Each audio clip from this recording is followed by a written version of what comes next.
ത്രിയേക ദൈവത്തിന് മഹത്വം ഉണ്ടാകട്ടെ. വിശുദ്ധ യോഹന്നാന്റെ സുവിശേഷം 6-ാം അധ്യായത്തിൻ്റെ 33-ാമത്തെ വാക്യം, ദൈവത്തിൻ്റെ അപ്പമോ സ്വർഗത്തിൽ നിന്ന് ഇറങ്ങി വന്ന് ലോകത്തിന് ജീവനെ കൊടുക്കുന്നതാകുന്നു എന്ന് പറഞ്ഞു. ഒരു നിമിഷം നമുക്ക് കണ്ണു കുറച്ച് പ്രാർത്ഥിക്കാം. കരുണാസമ്പന്നനായിരിക്കുന്ന വാഴ്ത്തപ്പെട്ട സ്വർഗീയ പിതാവേ, തിരുവചനത്തെ അത്ഭുതകാരി കാണുവാൻ തക്കവണ്ണം ഗ്രഹക്കണ്ണുകൾ തുറക്കണമേ എന്ന് പ്രാർത്ഥിക്കുന്നു.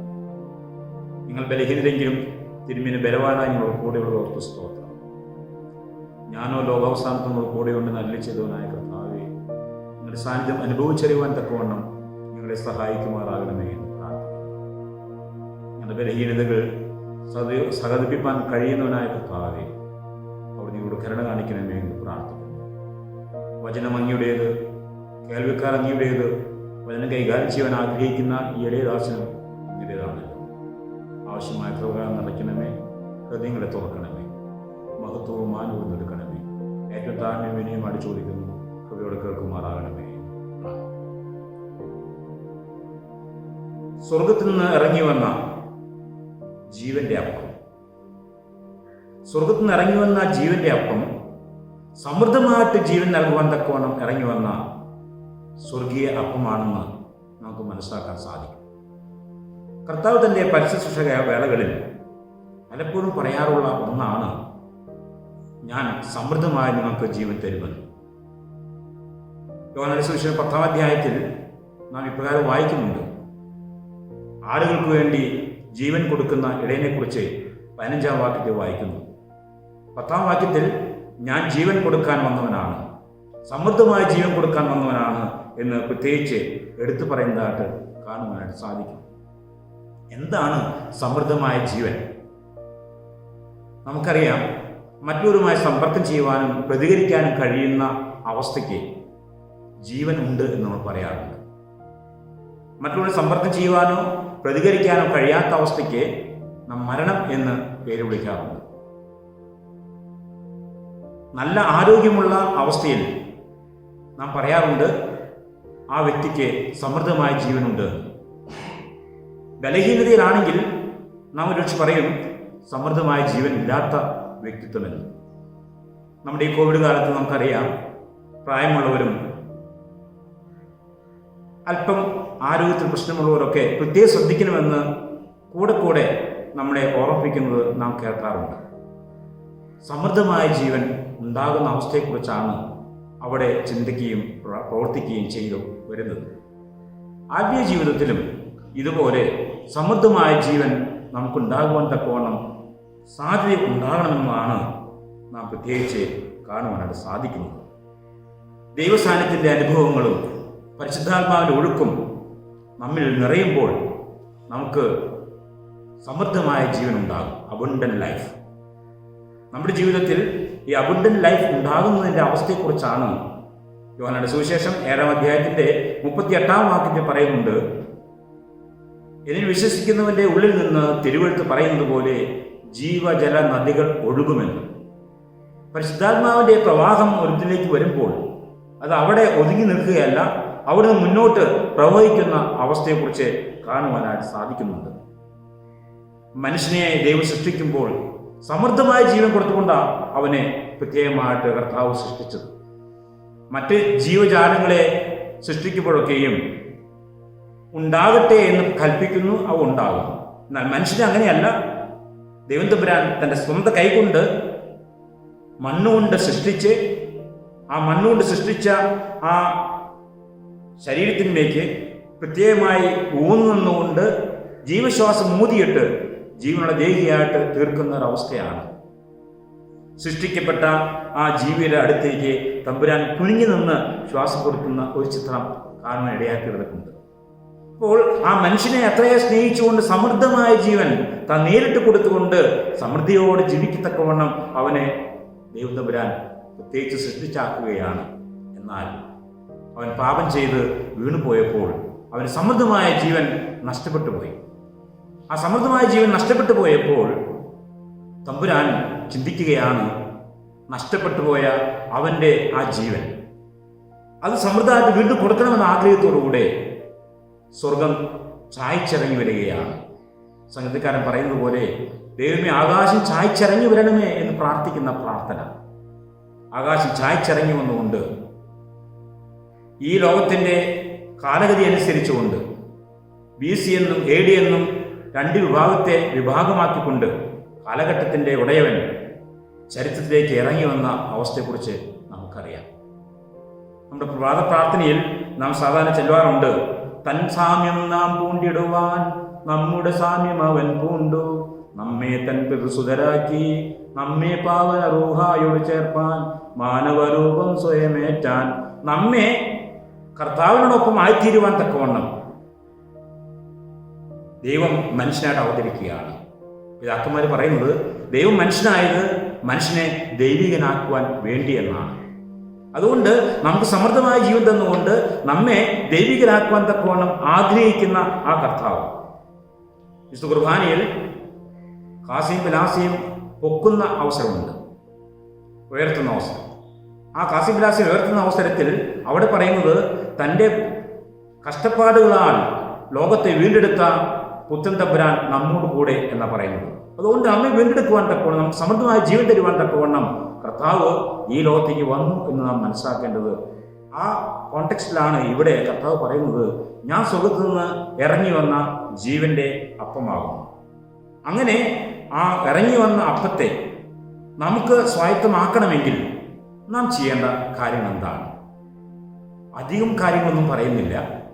നമുക്ക് ആ സമൃദ്ധമായ ജീവൻ ലഭിക്കണമെങ്കിൽ, നമുക്ക് വേണ്ടി മുറിക്കപ്പെട്ട ആ അപ്പത്തെ അതിൻ്റെ അംശങ്ങളാകണമെങ്കിൽ നാം ചെയ്യേണ്ടുന്ന 3 കാര്യങ്ങൾ അവിടെ പറയുന്നത്: 1 വിശ്വസിക്കുക, 2 ഏറ്റുപറയുക, 3 കൈക്കൊള്ളുക. വിശ്വസിക്കുക, ഏറ്റുപറയുക, കൈക്കൊള്ളുക. മാമോദീസായിലൂടെ നാം പ്രാവർത്തികമാക്കുന്നത് തന്നെയാണ് നാം വിശ്വസിച്ച് ഏറ്റുപറയുന്നത്. ആ കുഞ്ഞിന് വേണ്ടി തലതപ്പൻ അല്ലെങ്കിൽ തലതപ്പമ്മ അവിടെ വിശ്വസിച്ച് ഏറ്റുപറയുകയാണ്. എന്താ വിശ്വസിച്ച് പറയുന്നത്? ഞാൻ സാത്താനെ ഉപേക്ഷിക്കുന്നു. മശിഹായെ ഞാൻ വിശ്വസിക്കുന്നു. സാത്താനെ ഉപേക്ഷിച്ച് മശിഹായെ വിശ്വസിക്കുന്നു എന്ന് ഏറ്റുപറയുന്ന അവസ്ഥയാണ് നമുക്ക് കാണുവാൻ സാധിക്കുന്നത്. അവിടെ കർത്താവിൻ്റെ സന്നിധാനത്തിൽ എടുത്തിട്ടുള്ള പ്രോമിസ്, ഒരു വാഗ്ദാനം, അത് നമ്മൾ മുന്നോട്ട് കൊണ്ടുപോകേണ്ടതുണ്ട്. വിശുദ്ധ മാമോദിസയിൽ ചേർന്ന് തന്നെ അവനെ കൈക്കൊള്ളുവാൻ തക്ക അവസരം തരികയാണ്. പറുദീസയിലാദാം രുചിനോ കാത്തബലം സാമോദം വയ്ക്കുന്നീ നാൾ നിൻ വായിൽ. പറുദീസയിൽ ആദാം രുചി നോക്കാത്തതായ ജീവന്റെ കനി നിന്റെ വായിലേക്ക് വയ്ക്കുന്നു എന്ന് പറഞ്ഞുകൊണ്ട് നമുക്ക് കർത്താവിനെ കൈക്കൊള്ളുവാൻ തക്കമൂടെ അവസരം തരികയാണ്. അങ്ങനെ ഹൃദയം കൊണ്ട് വിശ്വസിച്ച് വായ് കൊണ്ട് ഏറ്റുപറഞ്ഞ് കർത്താവിനെ കൈക്കൊണ്ടുകൊണ്ട് സമൃദ്ധമായ ജീവന്റെ അവസ്ഥയിലൂടെ പോകുവാൻ തക്കവണ്ണം നമുക്ക് സാധ്യമായി തീരുകയാണ്. ക്രിസ്തുവിൻ്റെ ജീവൻ നമ്മിലേക്ക് ഒഴുകി ജീവനും വിശുദ്ധിയുമുള്ള ആത്മാവ് നിറവ് നൽകി നമ്മെ രൂപാന്തരപ്പെടുത്തുന്ന അവസ്ഥയാണ് കാണുവാൻ സാധിക്കുന്നത്.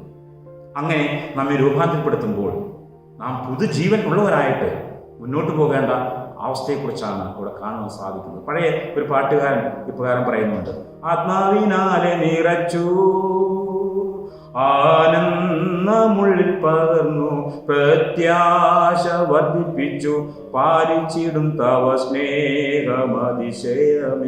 പ്രത്യാശ വർദ്ധിപ്പിച്ചു പാലിച്ചിടും തവ സ്നേഹ അതിശയമേ. ആത്മാവിനെ നിറച്ചുകൊണ്ട് പ്രത്യാശയോടെ മുന്നോട്ട് പോകാൻ തക്കവണ്ണം ഓരോ ക്രിസ്ത്യാനിക്കും അവസരം ലഭിക്കുകയാണ്. ദൈവവൈദ്യരെ ആ അവസ്ഥ മുന്നോട്ട് നീക്കിക്കൊണ്ട് പോകുവാൻ തക്കവണ്ണം നമുക്ക് സാധ്യമായി തീരണം. വിശുദ്ധ യോഹന്നാന്റെ സുവിശേഷം 6-ാം അധ്യായത്തിൽ നാം കാണുന്നുണ്ട്. 6-ാം അധ്യായത്തിന്റെ 26-ാം വാക്യം പറയുകയാണ്: ആമേൻ ആമേൻ ഞാൻ നിങ്ങളോട് പറയുന്നു, അടയാളം കണ്ടതുകൊണ്ടല്ല അപ്പം നാം തൃപ്തനായതുകൊണ്ടാണ് നിങ്ങൾ എന്നെ അന്വേഷിക്കുന്നത്. നാം കർത്താവിനെ അന്വേഷിക്കുന്നത് അപ്പം തന്ന് തൃപ്തനായതുകൊണ്ടാണ്. യോഹന്നാന്റെ സുവിശേഷം 6-ാം അധ്യായം പഠിക്കുമ്പോൾ കാണാൻ സാധിക്കും, ആദ്യ ഭാഗത്ത് കർത്താവ് 5000 പേരെ പോഷിപ്പിക്കുകയാണ്. അങ്ങനെ പരിപോഷിപ്പിച്ച ശേഷം അവന് രാജാവാക്കുവാൻ നോക്കുന്നു എന്ന് കണ്ടപ്പോൾ കർത്താവ് അവിടെ നിന്ന് മാറിപ്പോകുന്നു. പിറ്റേ ദിവസം അതേ സ്ഥലത്ത് വീണ്ടും ആളുകൾ കൂടുകയാണ്. അദ്ദേഹം മസിയാണെന്ന് വിശ്വസിച്ചുകൊണ്ടൊന്നല്ല, എന്നാൽ അപ്പം തിന്നുവാൻ തക്കവണ്ണം തയ്യാറായിട്ട് വരുന്ന ഒരു ജനതയെ കാണുകയാണ്. ആ പുരുഷാരം അവിടെ കർത്താവിനെ കണ്ടില്ലെന്ന് പറയുമ്പോൾ എവിടെയാണ് കർത്താവ് ഉണ്ടാകുക എന്ന് സങ്കല്പിച്ചുകൊണ്ട് പടകിലൂടെ അവർ സഞ്ചരിച്ച് കപ്പർനഹൂമിലെത്തുകയാണ്. കർത്താവ് കാണുന്ന അവസരത്തിൽ ചോദിക്കുന്നു, ഗുരു നീ എപ്പോഴാണ് ഇവിടേക്ക് എത്തിയത് ചോദിക്കുന്നു. ആ ചോദിക്കുമ്പോൾ അതിന് മറുപടിയായിട്ട് പറയുകയാണ്, നിങ്ങൾ എന്നെ അന്വേഷിക്കുന്നത് മറ്റൊന്നും കൊണ്ടുമല്ല, നിങ്ങൾക്ക് സമൃദ്ധമായ ആഹാരം ലഭിക്കാൻ വേണ്ടിയിട്ടാണ്. പിന്നീട് കർത്താവ് തുറന്ന് പറയുന്നുണ്ട്, നശിച്ചു പോകുന്ന ആഹാരത്തിന് വേണ്ടിയിട്ടല്ല, നിത്യമായ ആഹാരത്തിന് വേണ്ടി നിങ്ങൾ പ്രവർത്തിക്കേണ്ടതാകുന്നു എന്ന് അവരെ പഠിപ്പിക്കാനായിട്ട് പ്രത്യേകിച്ച് ശ്രദ്ധിക്കാനായിട്ട് കാണുവാനായിട്ട് സാധിക്കും. നമുക്ക് നൽകപ്പെട്ടിട്ടുള്ള ഓരോ കാര്യങ്ങളും, ആഹാരമായാലും പ്രാണവായുവായാലും ബന്ധുക്കളായാലും നാം ആസ്വദിക്കുന്ന ഓരോ അനുഭവങ്ങളും നന്മകളും ദൈവദത്തമാണ്. എന്നാൽ അതിനുവേണ്ടിയല്ല നാം ജീവിക്കേണ്ടത്. മുന്നമേ അവൻ്റെ രാജ്യവും നീതിയും അന്വേഷിപ്പിൻ, അതോടുകൂടെ ഇതൊക്കെയും ലഭിക്കും. രാജ്യവും നീതിയും അന്വേഷിക്കുക എന്നുള്ളതാണ് ദൈവപൈതലിന്റെ ചുമതല. അങ്ങനെ രാജ്യവും നീതിയും അന്വേഷിക്കുമ്പോൾ അതോടുകൂടെ നമുക്ക് ആവശ്യമുള്ളത് എന്താണോ അതൊക്കെയും അറിഞ്ഞു നൽകുവാൻ തക്കവണ്ണം സന്നദ്ധനും സമ്പന്നനുമായൊരു കർത്താവാണ് നമ്മുടെ കർത്താവ് എന്ന് മനസ്സിലാക്കുവാൻ ഇടയായിത്തീരണം. ഒരിക്കലും എനിക്ക് അത് വേണം ഇത് വേണം പറഞ്ഞുകൊണ്ട് വാശിപ്പിക്കാനായിട്ടല്ല, മറിച്ച് ദൈവം തരുന്ന ഓരോ അനുഗ്രഹവും എണ്ണി ദൈവത്തെ സ്തുതിക്കാൻ തക്കവണ്ണം നമുക്ക് സാധ്യമായി തീരണം. ഗ്രാറ്റിറ്റ്യൂഡ്, താങ്ക്ഫുൾനെസ്, ദൈവത്തോട് നന്ദിയുള്ളതാകും തോറും കൂടുതൽ നന്മകൾ സ്വീകരിക്കാൻ തക്കവണ്ണം നമുക്ക് സാധ്യമായി തീരും എന്നുള്ളതാണ്. എൻ്റെ വായ്ക്ക് നന്മ കൊണ്ട് തൃപ്തി വരുത്തുമെന്നാണ് സങ്കീർത്തനക്കാരൻ 104 അധ്യായത്തിൽ പറയുന്നത്. വായ്ക്ക് നന്മ കൊണ്ട് തൃപ്തി വരുത്തുന്നതായ കർത്താവിന്റെ സന്നിധാനത്തിൽ നാം എങ്ങനെയിരിക്കും ചോദിക്കുമ്പോൾ പത്രോസ് അതിന് മറുപടി പറയുന്നുണ്ട്, ബലമുള്ള കൈക്കീഴെ താണിരിക്കും. ബലമുള്ള കൈക്കീഴെ താണിരിക്കുമ്പോൾ മുന്നമേയുടെ രാജ്യത്തെയും അന്വേഷിക്കുമ്പോൾ നമുക്ക് എന്തൊക്കെ വേണ്ടതുണ്ടോ അതൊക്കെ നമുക്ക് ലഭിക്കാൻ ഇടയാക്കിയിരുന്നു. എന്നാൽ നമുക്ക് ലഭിക്കുന്ന അനുഗ്രഹങ്ങൾ, ബ്ലെസ്സിങ്സ്, അത് എന്തിനു വേണ്ടി ഉപയോഗിക്കേണ്ടത്? ദൈവനാമ മഹത്വത്തിനായിട്ടാണ് ഉപയോഗിക്കേണ്ടത്. നമുക്ക് ലഭിക്കുന്ന അനുഗ്രഹങ്ങൾ ദൈവനാമ മഹത്വത്തിനായിട്ട് ഉപകരിക്കണം. കർത്താവിൻ്റെ ആത്മാവിൽ വളരുവാൻ തക്കവണ്ണം അത് ഇടയാക്കിയിരണം. അത് മറ്റൊരുമായിട്ട് ഷെയർ ചെയ്യണം. എനിക്ക് ലഭിച്ച അനുഗ്രഹങ്ങൾ പൂഴ്ത്തിവെക്കാനുള്ളതല്ല, അത് മറ്റൊരുക്കും കൂടെ കൊടുക്കേണ്ടതാണ്. നമുക്കറിയാം, ബൈബിളിലെ ഒരു നദിയുണ്ട്, യോർദാൻ നദി. പല നദികളെ കുറിച്ച് പറയുന്നുണ്ട്. യോർദാൻ നദിയെക്കുറിച്ച് പറയുമ്പോൾ അവിടെ പറയുന്നത് യോർദാൻ നദി ദിവ്യ ഔഷധ നദിയായിട്ട് ഒഴുകി വരികയാണ്. അതിൽ ചൂടുവെള്ളത്തിൻ്റെ പ്രവാഹമുണ്ട്, തണുത്ത വെള്ളത്തിൻ്റെ പ്രവാഹവുമുണ്ട്. ഇത് രണ്ടും മിക്സ് ചെയ്ത് വന്നിട്ട് യോർദാനിലൂടെ ഒഴുകി പോവുകയാണ്. ഔഷധ ഗുണമുള്ള ആ വെള്ളം വന്നു ചേരുന്നത് ആദ്യം ഗലീല തടാകത്തിലാണ്. ആ ഗലീല തടാകത്തിൽ ഇഷ്ടപ്രകാരം മത്സ്യം ഉണ്ടാകത്തക്കവണ്ണം, മത്സ്യസമ്പത്ത് ധാരാളം ഉണ്ടാകത്തക്കവണ്ണം അവിടെ ആ നദി അതിലേക്ക് പ്രവഹിക്കുകയാണ്. എന്നാൽ അവിടെ മത്സ്യസമ്പത്ത് ഉണ്ടാക്കുന്നതിന്റെ കാരണം മറ്റൊന്നുമല്ല, അവിടുന്ന് നദി പിന്നെയും മുൻപോട്ട് ഒഴുകുകയാണ്. മുൻപോട്ട് ഒഴുകുന്ന നദിയിലൂടെ അവിടെയുള്ള എല്ലാ ജീവജാലങ്ങൾക്കും വേണ്ടുന്നത്ര സമൃദ്ധി കൊടുത്തുകൊണ്ട് ആ യോർദാൻ നദി പിന്നെയും മുന്നോട്ട് പോവുകയാണ്.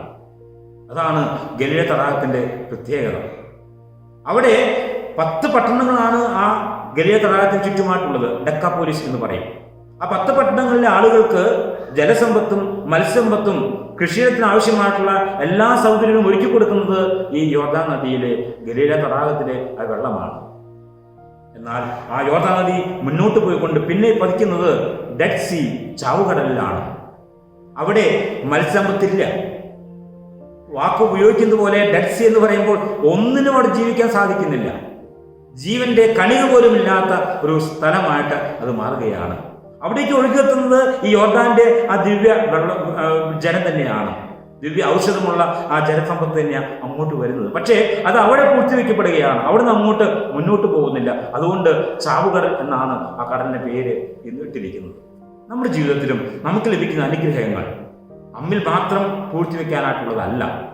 അത് ജനനന്മയ്ക്ക് വേണ്ടി, സമൂഹ നന്മയ്ക്ക് വേണ്ടി, സഭയുടെ ഉന്നതിക്ക് വേണ്ടി, കുടുംബത്തിലെ ശ്രേയസ്സിന് വേണ്ടി മറ്റുള്ളവർക്ക് കൂടെ ഷെയർ ചെയ്യാനുള്ളതാണ്. ചിന്തയോടുകൂടെ നാം മുന്നോട്ട് പോകേണ്ടതുണ്ട് എന്ന് പ്രത്യേകിച്ച് ഓർക്കണമെന്ന് ഞാൻ ഈ സമയത്ത് ആഗ്രഹിക്കുകയാണ്. നമ്മുടെ ജീവിതത്തിൽ ഒരു ട്രാൻസ്ഫോർമേഷൻ ഉണ്ടാകുമ്പോൾ ദൈവത്തിൻ്റെ കൃപയാൽ, ദൈവത്തിൻ്റെ പരിശുദ്ധാത്മാവ് നിറവാനാൽ നമുക്ക് സമൃദ്ധമായിട്ട് ജീവൻ ഉണ്ടാകുമ്പോൾ നമ്മൾ ഉണ്ടാകേണ്ടുന്ന ചില ക്വാളിറ്റീസും കൂടെ പറയണമെന്ന് ആഗ്രഹിക്കുകയാണ്. ഒന്ന്, നല്ല മനസ്സാക്ഷികളായിട്ട് നാം തീരണം എന്നുള്ളതാണ്.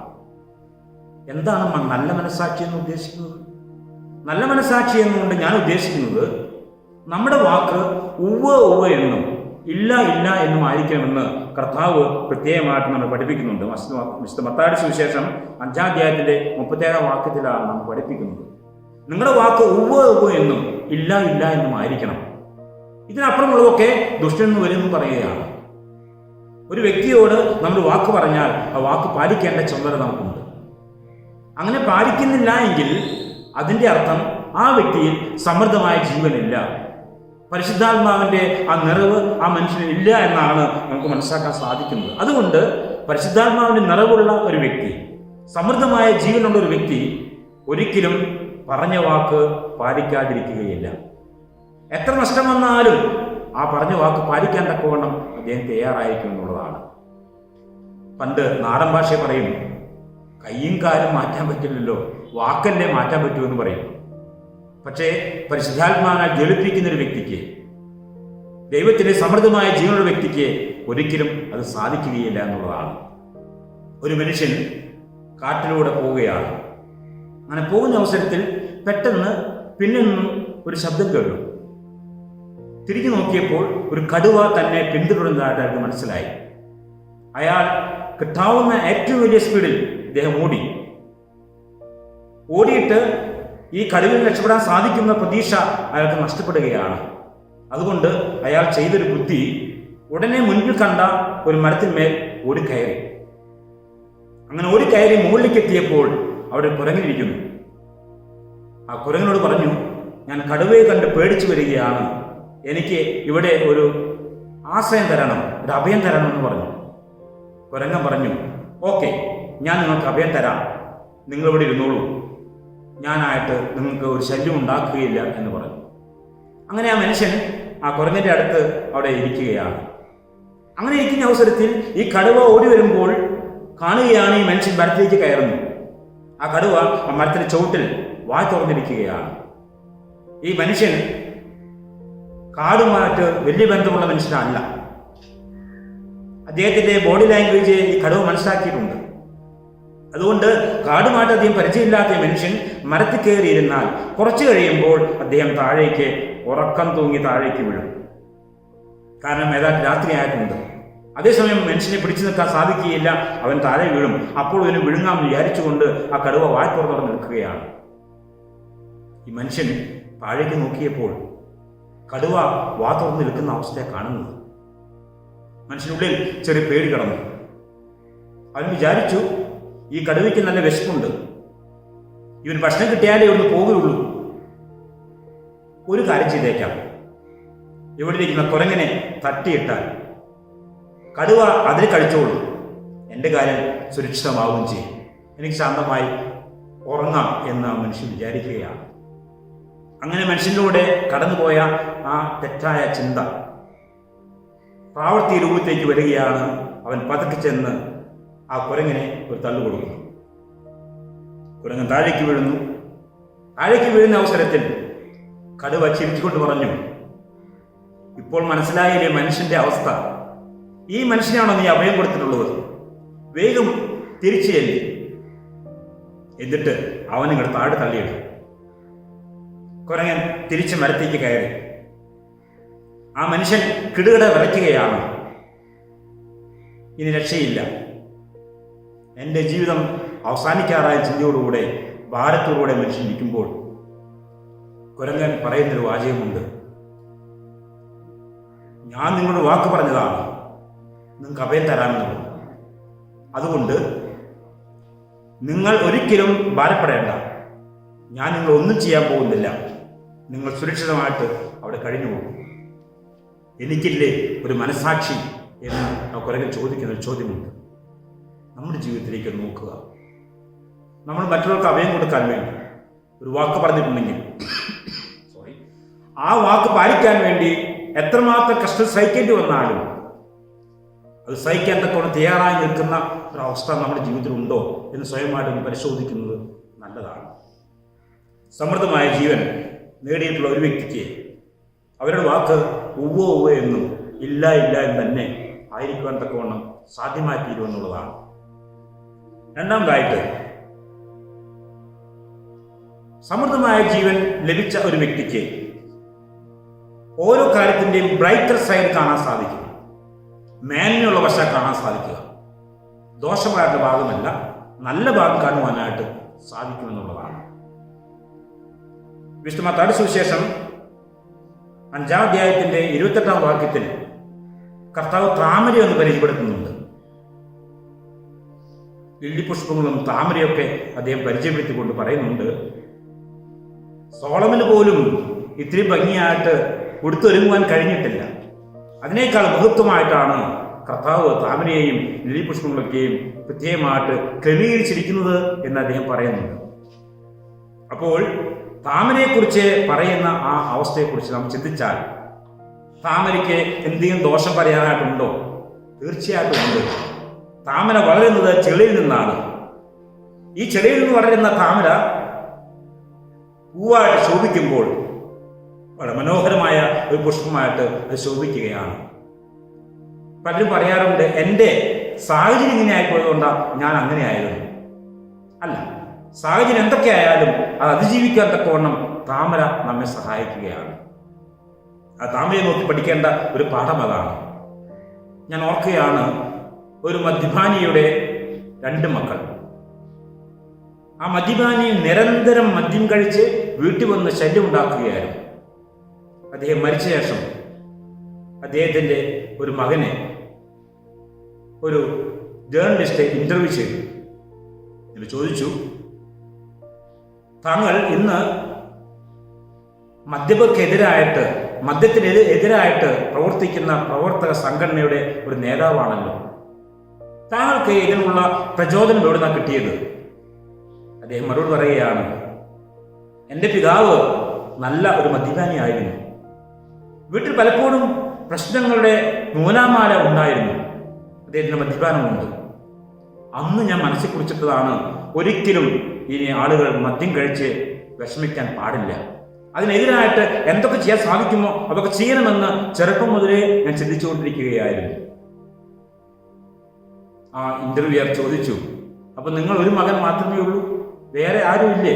ഉവ്വ്, എനിക്ക് സഹോദരനുണ്ട്. അയാളുടെ അവസ്ഥ എന്താണ്? അയാൾ എൻ്റെ പിതാവിനെ പോലെ തന്നെ മദ്യപനാണ്. അപ്പോൾ അയാൾ എൻ്റെ അങ്ങനെ ആകാൻ കാരണം? അയാളോട് ചോദിക്കുമ്പോൾ അയാൾ പറയുന്നത്, ഞാൻ കണ്ട മോഡൽ എൻ്റെ പിതാവ് മദ്യപിച്ചു വരുന്നതാണ് ഞാൻ കണ്ടിട്ടുള്ളത്. അതുകൊണ്ട് എനിക്ക് മറ്റൊന്നായി തീരാൻ കഴിഞ്ഞില്ല, ഞാൻ ആ പാത പിന്തുടരേണ്ടി വന്നു എന്നാണ് അദ്ദേഹം പറഞ്ഞത്. നാം അവിടെ ശ്രദ്ധിക്കുക, നമ്മുടെ ഒരേ കാരണം ഈ 2 മക്കൾക്കും, മദ്യത്തിന് എതിരായി നിൽക്കുന്ന ആൾക്കും മദ്യത്തിന് അനുകൂലമായി നിൽക്കുന്ന ആൾക്കും, അവർക്ക് പ്രചോദനം കൊടുത്തത് അവരുടെ പിതാവാണ്. ഒരുത്തിനെ അതിനെതിരായിട്ട് പോരാടണമെന്ന ആ ചിന്താഗതി കിട്ടിയെങ്കിൽ മറ്റവൻ ആ സാഹചര്യത്തെ പറഞ്ഞുകൊണ്ട് ചാരിക്കൊണ്ട് അതിലൂടെ ആ മോശമായ വഴിയിലൂടെ പോകുവാൻ ശ്രമിക്കുന്നതായിട്ട് കാണുവാനായിട്ട് സാധിക്കും. മനോഹരമായ ഒരു റോസാപുഷ്പം കണ്ടു കഴിഞ്ഞാൽ ചിലർ പറയും, പൂവ് മനോഹരമാണ്, പക്ഷേ അതിന് ആ ചെടിക്ക് മുഴുവൻ മുള്ളുള്ളതാണല്ലോ. ആ ചെടി അടുത്ത് പോയാൽ കയ്യെ ചിലപ്പോൾ പൊളിഞ്ഞെന്ന് വരാം. ഈ മുറിവേക്കാൻ മാത്രം ഈ തോൺസ് ഉള്ള മുള്ളുകളുള്ള ഒരു ചെടിയിലാണല്ലോ ഈ പൂവുണ്ടായത് എന്ന് ചിലപ്പോൾ പഴിച്ചു പറയാം, തിരിച്ചു പറയാം. ബ്രൈറ്റ് സൈഡ് കാണുന്ന അത് പറയുന്നത്, മുള്ളുള്ള ചെടിയാണെങ്കിലും മനോഹരമായ ഒരു പുഷ്പമാണല്ലോ ഇത്. അങ്ങനെയാണ് അദ്ദേഹം അതേക്കുറിച്ച് പറയുന്നത്. മറ്റൊരു കമന്റ് പറയാം, ഈ പൂവ് വളരെ മനോഹരമാണ്, പക്ഷേ അത് കുറച്ചു നാളെ ലൈഫുള്ളൂ, പെട്ടെന്ന് അത് വീണു പോകുമല്ലോ എന്ന് പറയുമ്പോൾ ബ്രൈറ്റ് സൈഡ് കാണുന്ന ആൾ പറയുന്നത്, പൂവ് മനോഹരമാണ്, കുറച്ചു നാളെ ലൈഫുള്ളൂ, പക്ഷേ അതിൻ്റെ ഫ്രാഗ്രൻസ്, അതിൻ്റെ സുഗന്ധം എത്ര മനോഹരമാണ്. ആ പുഷ്പം വളരെ മനോഹരമായതുകൊണ്ട് തന്നെ, അതിൻ്റെ ഫ്രാഗ്രൻസ് വളരെ ഹൃദ്യമായതുകൊണ്ട് തന്നെ നമ്മുടെ ഇന്ത്യയുടെ ആദ്യത്തെ പ്രധാനമന്ത്രി ജവഹർലാൽ നെഹ്റു സ്ഥിരമായിട്ട് റോസാപുഷ്പം തൻ്റെ വേഷവിധാനത്തോട് ചേർത്ത് വെക്കാറില്ലേ എന്ന് ചിന്തിക്കാനായിട്ട് സാധിക്കും. ഏത് പ്രശ്നത്തിൻ്റെയും അപ്പുറം കാണുവാൻ, അതിൻ്റെ ബ്രൈറ്റ് സൈഡ് കാണുവാൻ തക്കോണം നമുക്ക് സാധ്യമാക്കിയിരണം എന്നുള്ളതാണ് നാം അതേക്കുറിച്ച് മനസ്സിലാക്കുവാൻ ഇടയായിത്തീരുന്നത്. നമ്മുടെ ജീവിതത്തിൽ എത്രമാത്രം പ്രശ്നങ്ങളുണ്ടായാലും അതിനപ്പുറം ഒരു നല്ല വശമുണ്ടാകും. ഇരുട്ടേറെ കാത്തു നിൽക്കുകയില്ല. ഇരുട്ട് കഴിഞ്ഞാൽ, രാത്രി കഴിഞ്ഞാൽ ഒരു പ്രഭാതം വരാനൊക്കെയുണ്ട്. ഒരു കയറ്റത്തിന് ഒരിറക്കമുണ്ട്. സാധാരണ പറയാറുണ്ട്, നോ പെയിൻ നോ ഗെയിൻ. പ്രശ്നങ്ങളുണ്ടാകാം, അതിൻ്റെ പോസിറ്റീവ് സൈഡ് കണ്ടെത്തിക്കൊണ്ട്, അതിൻ്റെ പോസിബിലിറ്റി കണ്ടെത്തിക്കൊണ്ട് മുന്നോട്ട് പോകാൻ കഴിയുന്നവർക്ക് വിജയിച്ച് മുന്നോട്ട് പോകാൻ സാധിക്കും. സമൃദ്ധമായ ജീവനുള്ള ഒരു വ്യക്തിക്ക് അങ്ങനെയാണ് സാധിക്കുക. പ്രശസ്തമായ ഒരു പിൽഗ്രിം സെന്റർ, തീർത്ഥാടന കേന്ദ്രത്തിനടുത്ത് പാവപ്പെട്ട ഒരു മനുഷ്യൻ, അന്ധനായ ഒരു മനുഷ്യൻ ഒരു ബോർഡ് വെച്ചു, എനിക്ക് കണ്ണ് കാണുന്നില്ല, എന്നെ സഹായിക്കണമേ എന്നാണ് ബോർഡ്. ഒരു പാത്രത്തോടെ വെച്ചിട്ടുണ്ട്. കണ്ണ് കാണാൻ വയ്യ, എന്നെ സഹായിക്കണമേ എന്ന് എഴുതിയ ആ ബോർഡ് അവിടെ ഇരിക്കുന്നുണ്ട്. പക്ഷെ വളരെ തുച്ഛമായ വല്ലപ്പോഴും ഒരു തൊട്ട് വീഴുന്ന ശബ്ദമാണ് അദ്ദേഹം കേൾക്കാറുള്ളത്. ആ തീർത്ഥാടന കേന്ദ്രത്തിലേക്ക് ഒരു പെയിന്റർ കടന്നു പോവുകയാണ്. അങ്ങനെ കടന്നു പോകുമ്പോൾ എതിർച്ചയ ഈ മനുഷ്യൻ ശ്രദ്ധിച്ചു. ആ മനുഷ്യന് മുന്നിലടിച്ചുള്ള ബോർഡ് കണ്ടു. അദ്ദേഹം ആ ബോർഡ് എടുത്തിട്ട് അത് തിരിച്ചു വെച്ചിട്ട് അതിന്മേൽ എഴുതി, ലോകം എത്ര സുന്ദരമാണ്, നിങ്ങൾക്കത് കാണുവാനും ആസ്വദിക്കാനും സാധിക്കുന്നുണ്ട്. പക്ഷേ അദ്ദേഹം അവിടെ എഴുന്നേർത്തി, ലോകം എത്ര സുന്ദരമാണ്, നിങ്ങൾക്കത് കാണുവാൻ ആസ്വദിക്കാൻ സാധിക്കുന്നുണ്ട്, പക്ഷേ 2-3 കുത്ത് മാത്രം ഇട്ട് ആ പാത്രത്തിൻ്റെ അടുത്ത് ബോർഡ് തിരിച്ചു വെച്ചു. കുറച്ച് കഴിയുമ്പോഴേക്കും അവിടെ അയാളുടെ പാത്രത്തിനകത്തേക്ക് പൈസ വീഴുന്ന ശബ്ദം കേൾക്കാൻ തുടങ്ങി. ഈ മനുഷ്യൻ അവിടെ പൈസ ഇടാൻ വന്ന ഒരു വ്യക്തിയോട് ചോദിച്ചു, എൻ്റെ മുമ്പിലിരിക്കുന്ന ബോർഡ് എന്താണെന്ന് വായിക്കാവോ? അതേ വായിച്ചു കൊടുത്തു. അതിനകത്ത് എഴുതിയിരിക്കുകയാണ്, ലോകം എത്ര സുന്ദരമാണ്, നിങ്ങൾക്കത് ആസ്വദിക്കാൻ സാധിക്കുന്നുണ്ട്, പക്ഷേ. അപ്പോൾ അവർ ശ്രദ്ധിച്ചു, ഈ മനുഷ്യൻ ലോകത്തെ അതിൻ്റെ സൗന്ദര്യത്തോടെ കാണുവാൻ ആഗ്രഹിക്കുന്നവനാണ്, പക്ഷേ അദ്ദേഹത്തിന് കണ്ണ് കാണാൻ കഴിയാത്ത അവസ്ഥയുണ്ട്. എനിക്ക് അത് കാണുവാൻ സാധിക്കുന്നുണ്ടല്ലോ, അതുകൊണ്ട് മേ ഹെൽപ്പ് യു, ഞാൻ അയാളെ സഹായിക്കട്ടെ ചിന്ത അവരിലേക്ക് വന്നു എന്നുള്ളതാണ്. ബ്രൈറ്റർ സൈഡ് കാണുവാൻ തക്കവണ്ണം സാധിക്കുന്ന വ്യക്തിത്വത്തിൻ്റെ ഉടമകൾ ഏത് പ്രശ്നങ്ങളുടെയും മധ്യത്തിൽ അതിനപ്പുറത്തേക്ക് അതിൻ്റെ നല്ല വശം കണ്ടെത്തുവാൻ തക്കവണ്ണം സാധിക്കുമെന്നുള്ളതാണ് നാം മനസ്സിലാക്കേണ്ടുന്ന ഒന്ന്.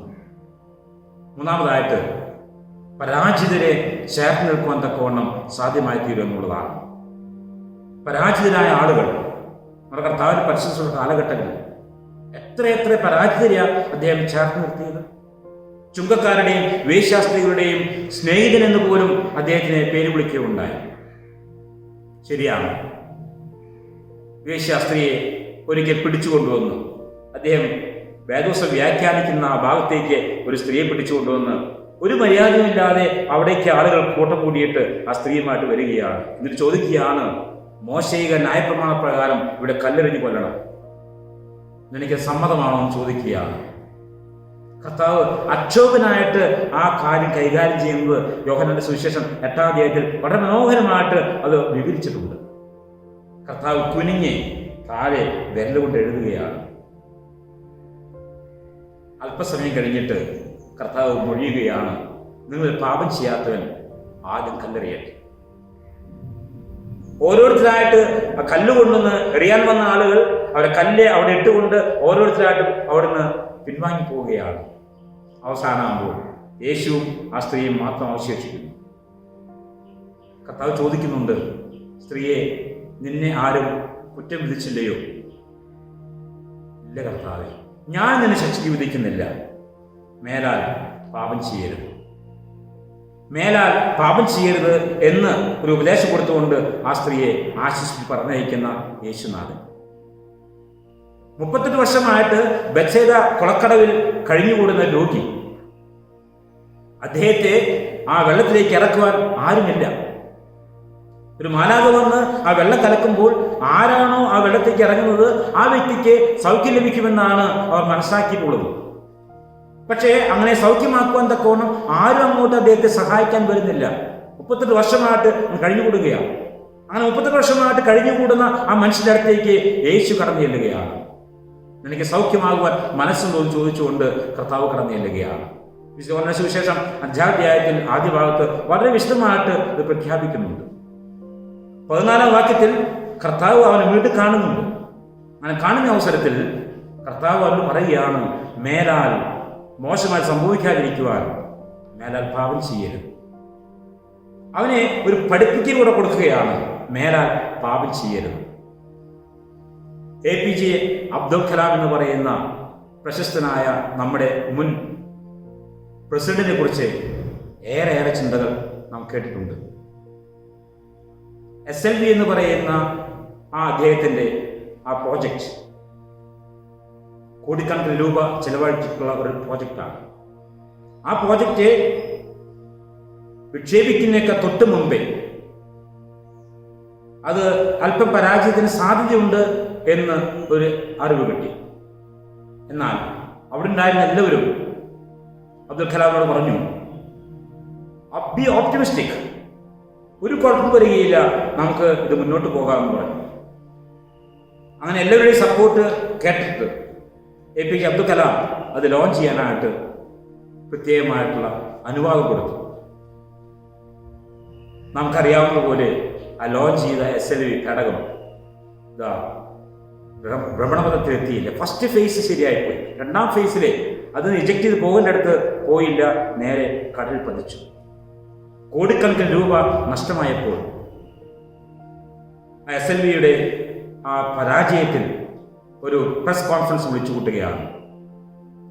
പ്രസ് കോൺഫറൻസ് വിളിച്ചു കൂട്ടിയിട്ട് ആ പരാജയത്തെക്കുറിച്ച് പറയാനായിട്ട് ആഗ്രഹിക്കുമ്പോൾ അതിൻ്റെ മേധാവി പറയുകയാണ്, ISROയുടെ ഒരു പാളിച്ച, ഞങ്ങൾക്ക് ഒരു തെറ്റുപറ്റി, ഞങ്ങൾ പ്രതീക്ഷിച്ചതുപോലെ കാര്യം മുന്നോട്ട് പോയില്ല, ക്ഷമിക്കണം. Within 1 year we will make it a success. ഒരു വർഷത്തിനിടയ്ക്ക് അത് ഞങ്ങൾ സക്സസ് ആക്കുമെന്ന് അദ്ദേഹം പറഞ്ഞു.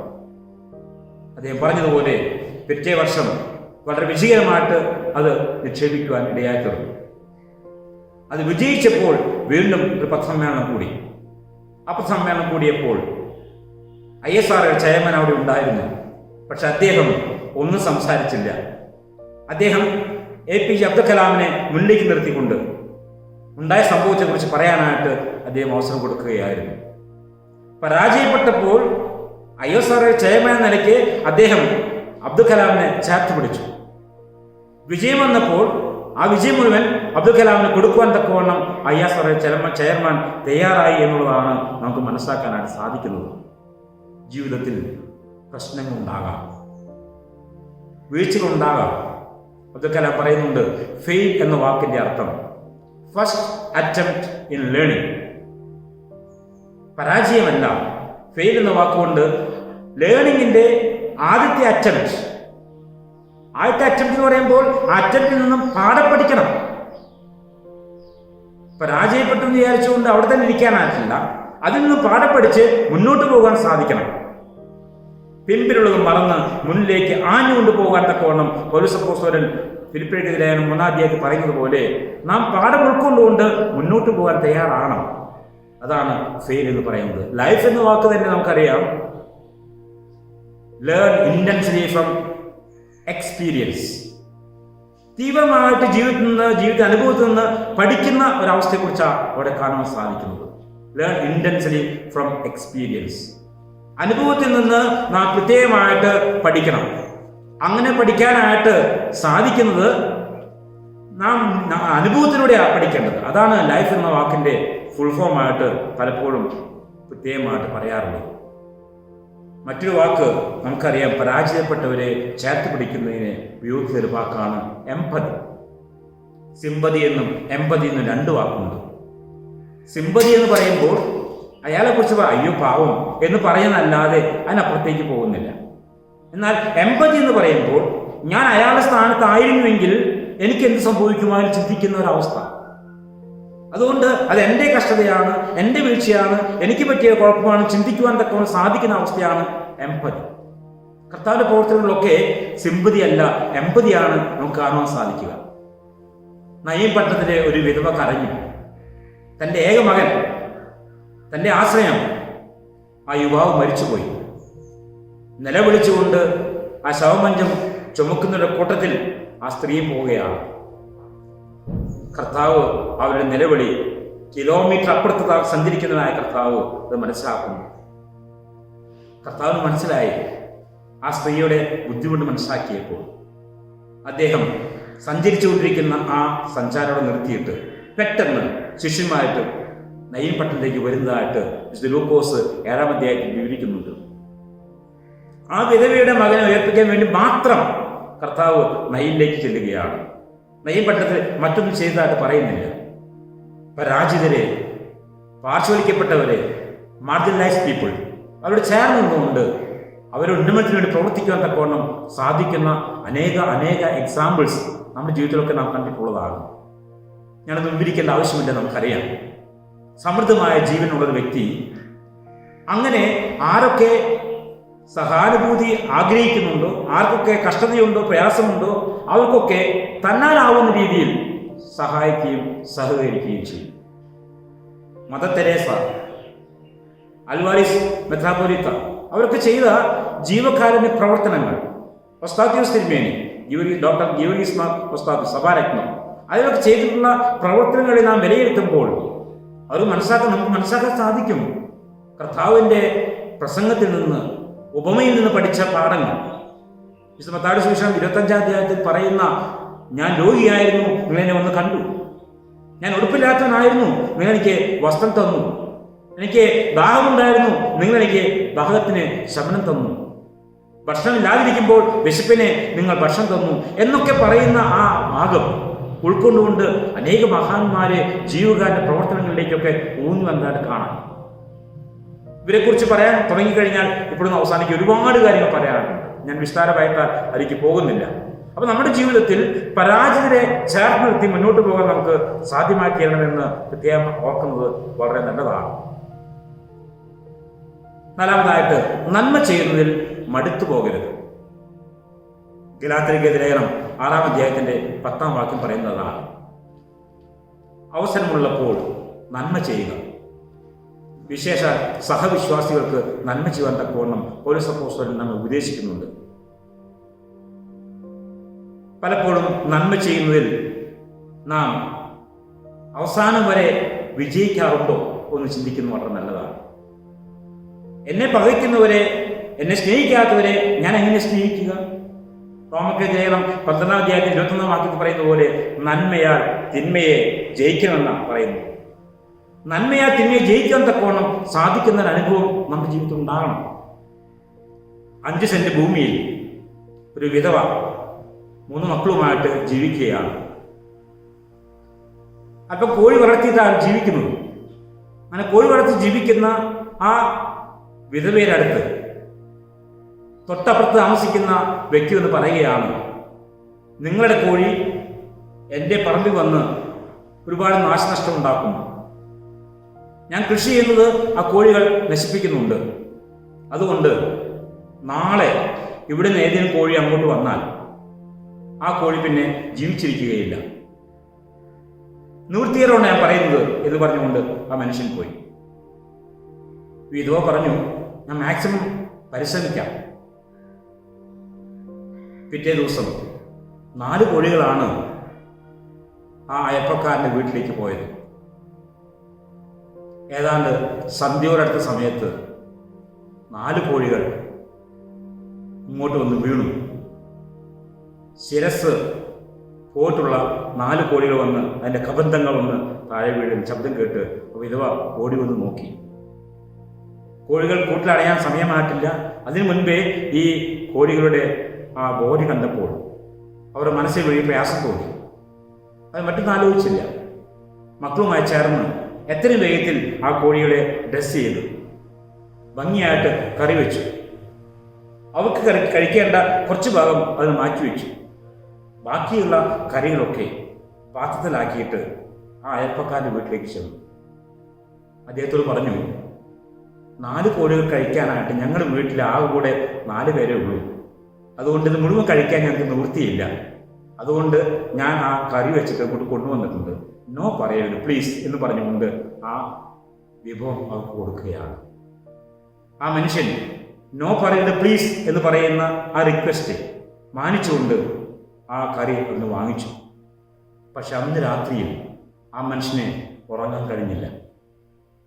പിറ്റേ ദിവസം വെളുപ്പിന് വന്നിട്ട് ആ സ്ത്രീയുടെ വാതിൽ വന്ന് മുട്ടുകയാണ്. നിങ്ങളോട് കാര്യം പറയാൻ വേണ്ടിയാണ് വന്നത്. എൻ്റെ പറമ്പും നിങ്ങളുടെ പറമ്പും തമ്മിൽ വേർതിരിക്കുന്ന ഒരു വേലി ഉണ്ടായിരുന്നു. ആ വേലി ഇന്ന് പുലർച്ചെ ഞാൻ എടുത്തു മാറ്റി. നിങ്ങളുടെ കോഴികൾക്ക് എൻ്റെ പറമ്പിലും കൂടെ സ്വയം വ്യവഹാരം നടത്താനായിട്ടുള്ള അനുവാദം തന്നിരിക്കുകയാണ്. കഴിഞ്ഞ ദിവസം ഞാൻ കൊന്ന ആ കോഴികൾക്ക് പകരം ഞാൻ കുറച്ച് കോഴികളെ ഇന്ന് വാങ്ങിച്ചു കൊണ്ടു തരും. നോ പറയരുത് പ്ലീസ്. നന്മയാൽ ജയിക്കുവാൻ സാധിച്ച ആ വനിതാ രക്തം വിധവയായ ആ സ്ത്രീക്ക് അയൽപ്പക്കാരൻ്റെ സപ്പോർട്ട് കൂടെ കിട്ടുവാൻ തക്കവണ്ണം ഇടയായി തീർന്നു എന്നുള്ളതാണ്. മറ്റൊരു വീട്ടിനകത്ത് ആ വീട്ടുകാരൻ്റെ അടുത്ത് ഒരു പറമ്പ്, ഒഴിഞ്ഞു കിടക്കുന്ന പറമ്പുണ്ടായിരുന്നു. ഇയാളുടെ എല്ലാ വേസ്റ്റും ആ പറമ്പിലാണ് സാധാരണ ഇടാറ്. ഒരു ദിവസം നോക്കിയപ്പോൾ ആ പറമ്പ്, ഒഴിഞ്ഞു കിടന്ന പറമ്പ് വേറെ ആരോ വാങ്ങിച്ചു. അതിനകത്ത് സ്ഥിരമായി വരുന്നുണ്ട്, നോക്കുന്നുണ്ട്, ചില പണികളൊക്കെ ചെയ്യുന്നുണ്ട്. ഏതൊക്കെയോ ചില ചെടികൾ അവിടെ നട്ടുപിടിപ്പിക്കുന്നു, ചില മരങ്ങൾ കൊണ്ടുവയ്ക്കുന്നുണ്ട്. ഇതൊക്കെ കാണുന്നു. ദിവസങ്ങൾ കടന്നുപോയി. ഏതാണ്ട് ഒരു 1.5 വർഷം കഴിയുമ്പോൾ ആ പഴത്തോട്ടത്തിന് നടുവിൽ ഒരു കെട്ടിടം ഉയർന്നു.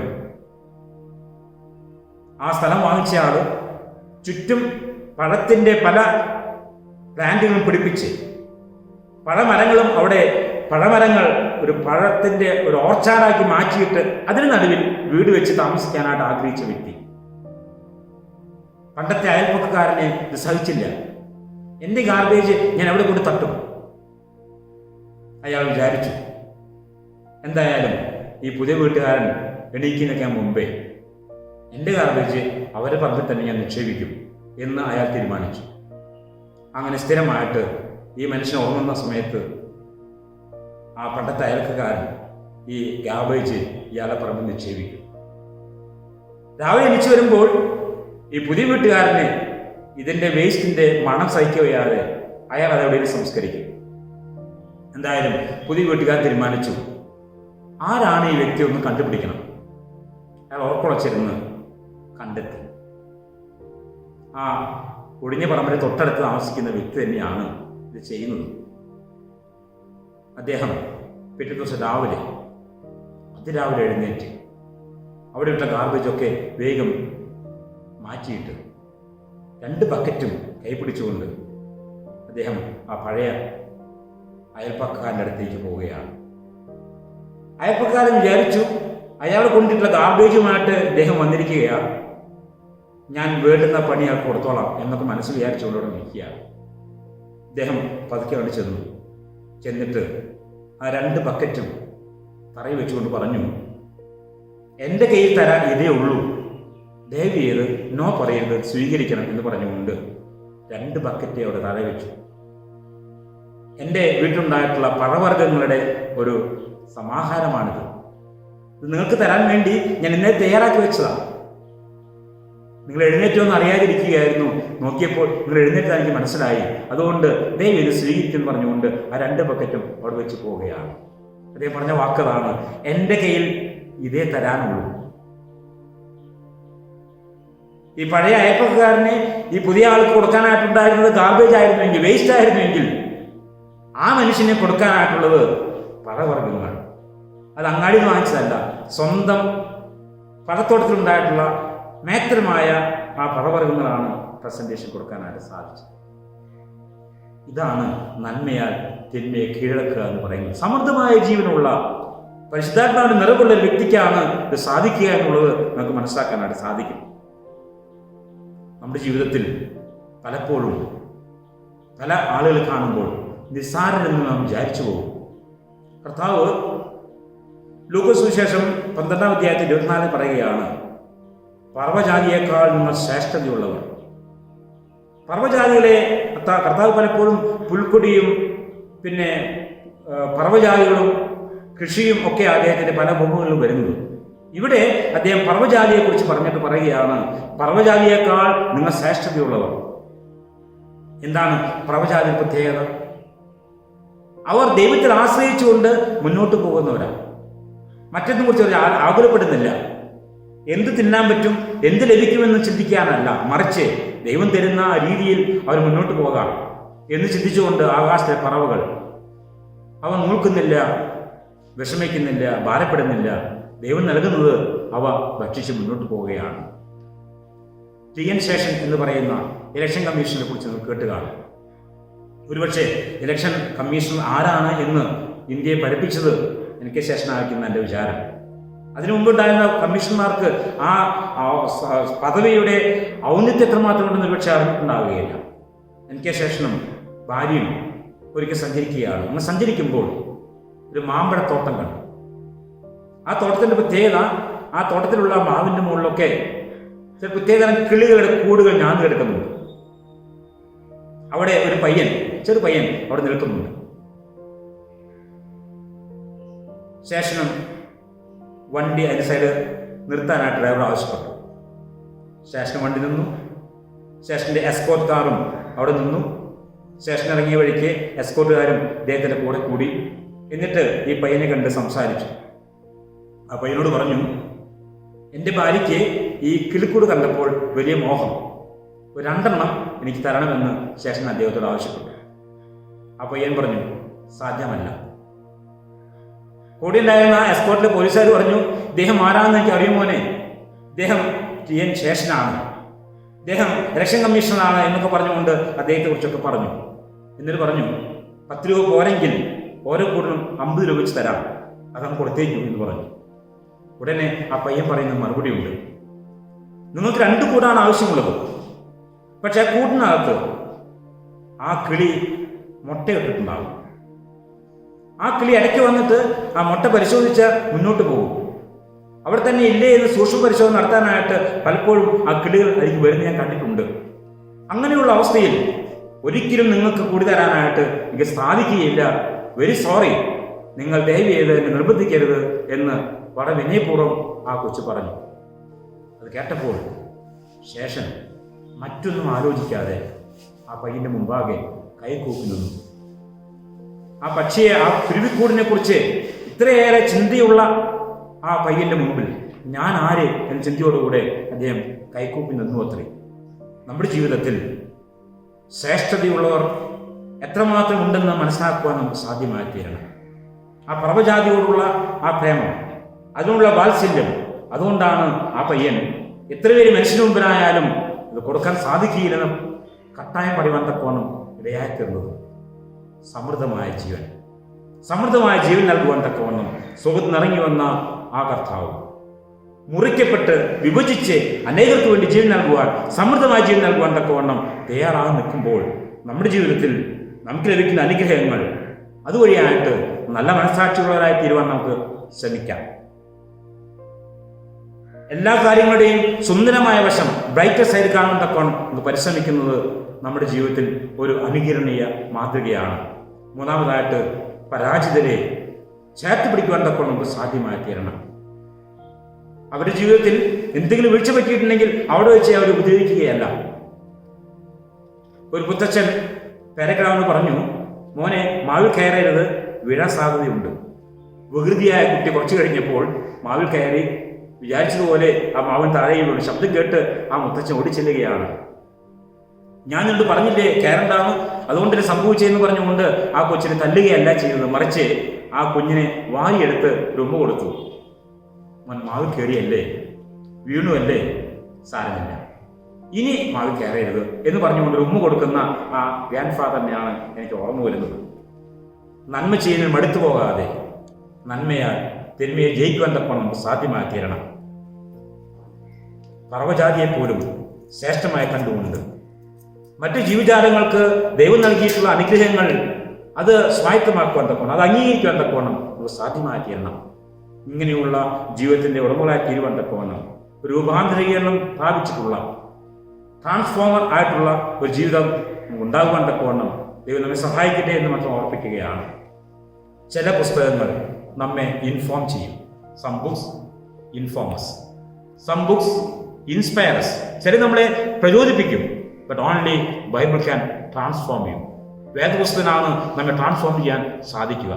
അതുകൊണ്ട് വേദപുസ്തക പാരായണം നടത്തിക്കൊണ്ട് സമൃദ്ധമായ ജീവന്റെ അനുഗ്രഹം മനസ്സിലാക്കിക്കൊണ്ട് സമൃദ്ധമായ ജീവിതത്തിന് അർഹരായി തീരുവാൻ തക്കവണ്ണം സ്വർഗത്തിൽ നിറങ്ങി വന്ന ആ സ്വർഗീയ അപ്പം നമ്മെ സഹായിക്കട്ടെ എന്ന് ഓർപ്പിച്ചുകൊണ്ട് സത്സംഗം കേട്ട എല്ലാവർക്കും കൃത്യമായി നന്ദി രേഖപ്പെടുത്തിക്കൊണ്ട് വാക്കുകൾ ചുരുക്കുന്നു. ദൈവം നമ്പാൻ സമൃദ്ധമായി നമ്മെ അനുഗ്രഹിക്കുമാറാകട്ടെ.